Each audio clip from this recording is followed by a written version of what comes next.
सभी को प्रणाम। हम पढ़ रहे हैं पुस्तक प्रेम युग। तो आइए पूरे ब्रह्मांड से उस दिव्य प्रेम तत्व का आवाहन करें जिसकी ऊर्जा से हम सब बने हुए हैं। भगवान से प्रार्थना करें कि हमारे भीतर वो दिव्य प्रेम जागृत हो, हम उसको अनुभव कर सकें, उसको महसूस कर सकें, और फिर जब वो जागृत हो जाए तो उसी के बिहाफ पे हमारा आचरण, हमारा व्यवहार हो जाए। तो परम पूज्य गुरुदेव हमें अब तक समझा रहे थे कि प्रेम का क्या भाव है। प्रेम के अंदर वो शक्ति है जो पत्थर को भी भगवान बना देती है। और ठाकुर का एग्जाम्पल, ठाकुर श्री रामकृष्ण परमहंस का एग्जाम्पल उसमें दिया गया था और बताया जा रहा था कि भक्ति की जो शक्ति है उसको जो है कोई तोड़ ही नहीं सकता, उसकी कोई काट नहीं है और वो शक्ति असाध्य होती है और हमें ये समझना है। और भक्त जो है भगवान के वश में है, संसारिक जीव ही नहीं। मतलब हमें तो कहीं से प्रेम मिलेगा तो हम तो वशीभूत हो ही जाएंगे। अब आप विजुअलाइज करो, कोई आपसे बहुत ज़्यादा प्रेम करता है और तो आप कहीं ना कहीं, और आपकी भावनाओं को समझता है, एक्नॉलेज करता है, तो कहीं ना कहीं हम उससे जुड़ाव महसूस करते हैं ना। हाँ, वो प्रेम जब पॉजिटिवनेस में बदल जाता है ओवर अटैचमेंट के कारण या आसक्ति के कारण, तो एक अलग बात है। लेकिन जब हमें कहीं से प्रेम मिलता है तो हम कभी ये कहते हैं क्या, नहीं नहीं बहुत हो गया जी, और प्रेम की ज़रूरत नहीं है, बहुत प्रेम मिल गया हमें आपका, अब प्रेम मत दीजिए, अपने पास रखिए। ऐसा कभी हम करते हैं क्या? कहीं ना कहीं एज एन ह्यूमन बीइंग हमें अच्छा ही लगता है। प्रेम जब भी किसी को मिलता है उसे हमेशा अच्छा ही लगेगा। तो आगे गुरुदेव कह रहे हैं, मनुष्य की भावना एक आधार चाहती है, एक ऐसा अवलंब चाहती है जिसका सहारा लेकर वह ठहर सके और अपनी वांछित दिशा में विकसित हो सके। मानव की भक्ति भावना को आधार देने के लिए ही मूर्ति पूजा का आविष्कार किया गया था। युग युग से परमात्मा का प्रतीक के रूप में मूर्ति का पूजन होता आ रहा है और लोग उस माध्यम से आनंद और सद्गति पाते चले जा रहे हैं। इस प्रयोग में एक महान आध्यात्मिक तथ्य विद्यमान है। वह यह है कि जिस किसी में अपनी भावना का आरोपण कर प्रेम किया जाएगा, वह वस्तु चाहे जड़ हो या चेतन, सजीव हो या निर्जीव, व्यक्ति की भावना के अनुसार ही फलीभूत होने लगेगी। मूर्ति पत्थर अथवा धातु की बनी एक निर्जीव प्रतिमा होती है, किंतु भक्त से परमात्मा की भावना पाकर वह उसके लिए भगवान ही बन जाती है और तदनुसार ही फल देने लगती है। तथापि मूर्ति में यह विशेषता आती तभी है जब भावना के साथ अखंड आस्था और श्रद्धा का भी समावेश हो। इसे पढ़ते हुए मेरे अश्रु आ गए। बहुत मतलब ऐसा लग रहा है कि कितना सुंदर एग्जाम्पल गुरुदेव दे रहे हैं कि एक मूर्ति पूजा के पीछे का आध्यात्मिक तत्व अगर हम समझ जाएं। पिछले स्वाध्याय में गुरुदेव ने बताया था कि मार्केट में तो आप जब दुकान से कोई विग्रह लेने जाते हो तो वहाँ बहुत सारे अवेलेबल हैं, लेकिन वही विग्रह जब आपके घर आ जाता है और आपकी भावनाएं उसके प्रति कृपा से जागृत हो जाएं तो वो मूर्ति भी सजीव हो जाती है और आपको उसमें सब कुछ दिखने लगता है। आपके प्रश्नों के उत्तर वहाँ से मिलने लगते हैं, भावनाओं का आदान प्रदान होने लगता है और इसे कोई समझ पाए या ना समझ पाए, आपके अंतःकरण जान रहा होता है। और क्यों गुरुदेव कह रहे हैं कि ऐसा कब होगा, लेकिन इसके पीछे एक गुरुदेव चीज़ बता रहे हैं, श्रद्धा और आस्था का भी समावेश चाहिए। क्योंकि जब ऐसा होने लगेगा तो आसपास के लोग शायद आपकी मजाक बनाएं, शायद कोई समझ ना पाए उस संबंध को। तो अगर आपकी श्रद्धा और आस्था मजबूत होगी ना, तो आपके विश्वास को कोई खंड नहीं कर सकता, किसी में वो शक्ति नहीं होगी। बस अपने विश्वास के साथ चलते रहना है। पर इसका मतलब ये नहीं है कि हम अपने विश्वास पे चल रहे हैं तो हम जो इस यात्रा में हमें कुछ कह रहे हैं या कुछ समझा रहे हैं वो भी हमसे प्यार करते हैं, हमें उनके प्रेम को भी समझना है। तो किसी को काटना नहीं है, किसी को पलट के जवाब नहीं देना है। बस चुप रहिए, मौन रखिए, क्योंकि आपके हृदय का सच केवल आप ही जान रहे हैं। हम ये आसपास वालों से क्यों एक्सपेक्ट करें कि वो भी ये समझें कि हमें इस मूर्ति के माध्यम से क्या प्राप्त हो रहा है या क्या मिल रहा है। हम क्यों ये चाहें? और सामने वाला जो आसपास के लोग हैं वो परिवारजन ही होंगे ना कहीं जो आपको समझा रहे होंगे। वो भी क्यों समझा रहे हैं? कहीं ना कहीं वो आपसे प्रेम करते हैं, उनको आपकी चिंता है, उनको आपकी फिक्र है, उनको ऐसा लग रहा है कि आप कहीं फंस ना जाओ इस यात्रा में। ऐसा ना हो कि अरे मूर्ति के अंदर भगवान को देख लिया और कहीं उस मूर्ति के साथ आपका संबंध ऐसा ना हो जाए जो बाहर से आपके सारे संबंधों का विच्छेद कर दे। संसार में ऐसा ही सोचा जाता है ना यूजली, पर ऐसा होगा नहीं। कब नहीं होगा? जब आपकी आस्था अखंड होगी, आपकी श्रद्धा एकदम बिल्कुल गहरी होगी और वो आप केवल अपना अंतःकरण जानता है, इसको कोई और प्रूफ नहीं कर सकता। आपका भगवान और आपका अंतःकरण ही आपका सच जानता है। और विश्वास कीजिए, अगर गुरु तत्व जीवन में है तो वो कहीं यात्रा को गलत मार्ग पे जाने ही नहीं देंगे। ऐसा हो सकता है क्या? एक माता पिता अपने बच्चे को कभी अनुचित मार्ग पे जाने दे सकते हैं क्या? बच्चा जरा सा जाएगा, वो कान पकड़ के वापस लेकर नहीं आएंगे। तो अगर गुरु तत्व जीवन में है, चाहे किसी भी रूप में हो, चाहे किसी भी फॉर्म में हो, चाहे कोई भी गुरु हो, लेकिन अगर गुरु जीवन में है या वो परमात्मा जीवन में है तो वो बच्चे को गलत दिशा में जाने दे ही नहीं सकता है। तो इस पे विश्वास रखिए। आगे गुरुदेव लिख रहे हैं, प्रेम संसार का अमृत माना गया है। अमृत की तरह इसमें आनंद और अमरता का गुण होता है।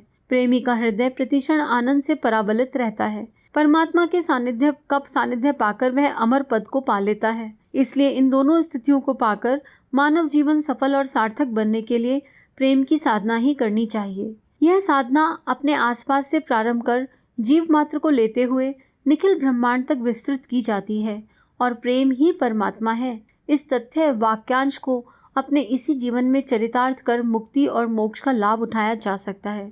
गुरुदेव कह रहे हैं कि एक प्रेम की ऐसी साधना है कि प्रेम से शुरू करके मुक्ति और मोक्ष तक भी जा सकते हैं। केवल अपने कदम बढ़ाइए, धीरे धीरे चलते रहिए और अपने आसपास से प्रेम होगा। सबसे पहले क्या होगा, अपने आसपास के लोगों से प्रेम होगा। और ये वाला प्रेम ना कभी कंप्लेन नहीं करेगा, कभी ये नहीं, आपको हर किसी से प्रेम होगा, हर किसी की अच्छाइयाँ दिखेंगी। मान लो कभी कोई कुछ अनुचित कर भी देगा ना, तो आपके मन में ये भाव आएगा कि कुछ सीखना है। आप केवल अपने भीतर जाके देखोगे, क्या अभी भी मैं इस मनुष्य से, इस इंसान से जो भगवान ने मेरे जीवन में किसी भी रोल में भेजा है, प्रेम कर सकती हूँ या कर सकता हूँ? अगर आपको भीतर से उत्तर मिल रहा है हाँ, तो समझ लीजिए यात्रा पे चल रहे हैं। और मन में कोई मनमुटाव वाला ख्याल, विचार, भावना आ गई, बीइंग अ ह्यूमन, तो उसको निकाल दीजिए, अपने इष्ट के चरणों में रख दीजिए कि देखो मेरा मन यहाँ अपवित्र हो गया है, भगवान आप संभाल लो। तुरंत आप भगवान से कहिए और फिर धीरे धीरे आप देखेंगे कि आत्मीयता का विस्तार अपने आप होने लगेगा। फिर बड़ा आनंद है, मतलब जैसे यहाँ लिख रहे हैं ना गुरुदेव के आनंद और अमरता का गुण है।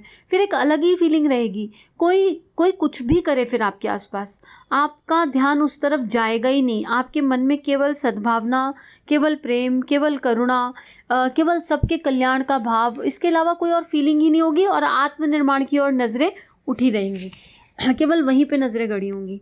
अब अगले अध्याय को शुरू करते हैं। गुरुदेव अगले अध्याय में बता रहे हैं, परमात्मा की प्राप्ति प्रेमी के लिए ही संभव है। अब प्रेमी कैसे बनेंगे ये तो परमात्मा ही जानता है, लेकिन प्रेमी बनने के लिए अगर यात्रा शुरू करी तो उसमें भी एक इच्छा है। प्रेम की एक सबसे अच्छी बात ये होगी कि शायद जब प्रेम की पराकाष्ठा हो ना, तो कोई इच्छा ही ना रह जाए। मतलब मोक्ष की इच्छा भी अगर मन में है तो वो भी कहीं ना कहीं ड्रॉप होने लगेगी, मुक्ति और मोक्ष। क्योंकि जब परमात्मा मिल गए, परमात्मा का प्रेम मिल गया, तो फिर उसके बाद क्या शेष रह गया? फिर कुछ रह गया क्या? कुछ बचा क्या मांगने के लिए, कहने के लिए, सोचने के लिए? फिर क्या याद रहेगा उस समय कि अरे भगवान जी मिल गए, अब इनसे मुक्ति मांग लो, मोक्ष मांग लो? ऐसी वाली फीलिंग आएगी क्या? फिर वो परमानंद वही नहीं हो जाएगा, उसी पल नहीं हो जाएगा सब कुछ घटित? पता नहीं कैसे होता होगा, लेकिन निश्चित ही जिन लोगों ने एक्सपीरियंस किया है, मैं तो सोच के ही मुझे मुस्कान आ रही है, सोच के ही मतलब एक अलग ही फीलिंग आ रही है कि कितना सुंदर लेवल होगा वो, क्या उसके एक्सपीरियंसेस होंगे। हृदय गदगद हो जाता है सोच के। आगे गुरुदेव लिख रहे हैं, आध्यात्मिक उन्नति की परम अवस्था तथा ईश्वर प्राप्ति की अंतिम अवस्था भक्ति अथवा प्रेम है। मतलब परम अवस्था तथा ईश्वर प्राप्ति की अंतिम भक्ति अवस्था प्रेम है।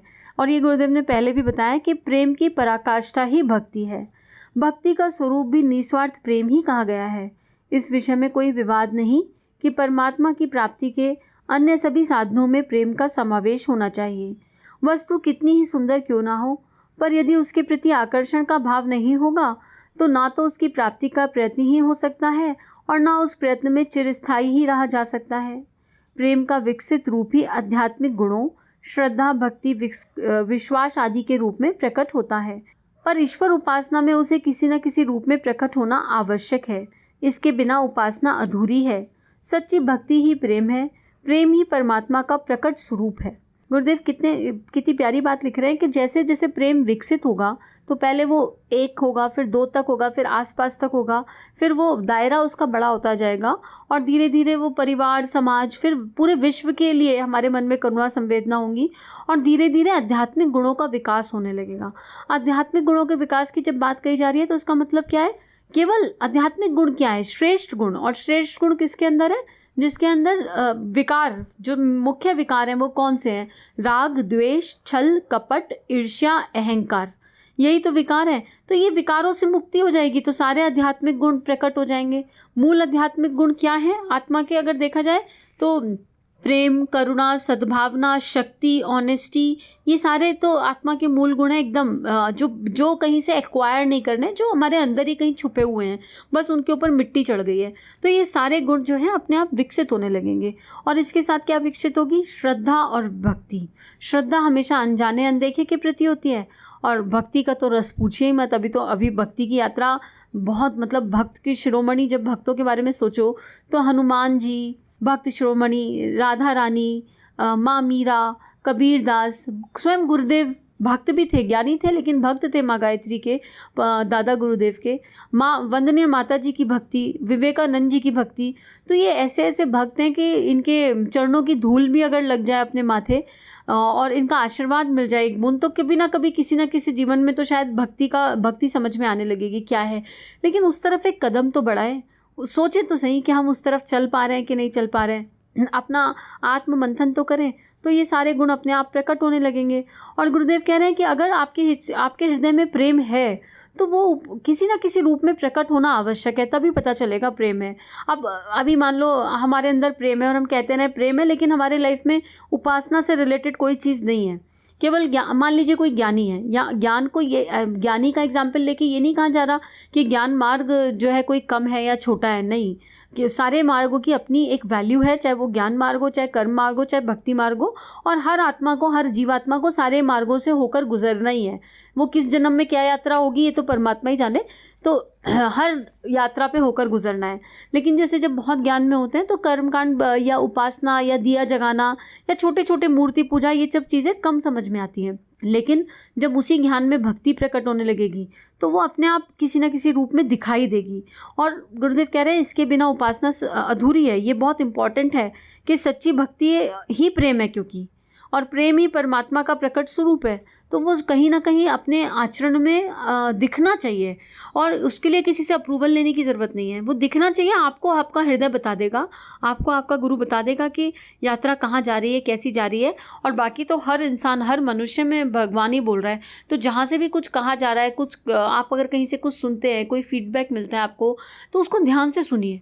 कोई भी आपको कुछ समझा रहा है तो बहुत ध्यान से सुनिए, चिंतन मनन कीजिए और आइडेंटिफाई कीजिए कि जो कहा जा रहा है क्या मेरे व्यक्तित्व में ये मिसिंग है। अगर आपको लगता है, आपको अंदर से आवाज़ आती है, मार्गदर्शन मिलता है तो मिसिंग है, तो उस पर काम कीजिए। और आपको अगर समझ नहीं आता तो परम पिता के चरणों में रख दीजिए कि भगवान हमें ये समझ में नहीं आ रहा, हमसे ये कहा जा रहा है, हमारी बुद्धि इसको देख नहीं पा रही, हमारा हृदय इसको देख नहीं पा रहा, तो आप देख लीजिए, क्योंकि पता नहीं कौन सा संस्कार कहाँ छुपा बैठा है। तो अगर ये संस्कार, ये अनुवांछित संस्कार, अनावश्यक संस्कार हृदय में है तो इसकी सफाई कर दीजिए और ऐसे भाव के साथ अपने इष्ट के चरणों में रख दीजिए। तो आज का स्वाध्याय यही समाप्त करते हैं। सभी को बहुत सारा थैंक यू, सभी को प्रणाम। इस तरह की और वीडियोस देखने के लिए हमारे चैनल को सब्सक्राइब कीजिए। आप सभी का बहुत बहुत धन्यवाद।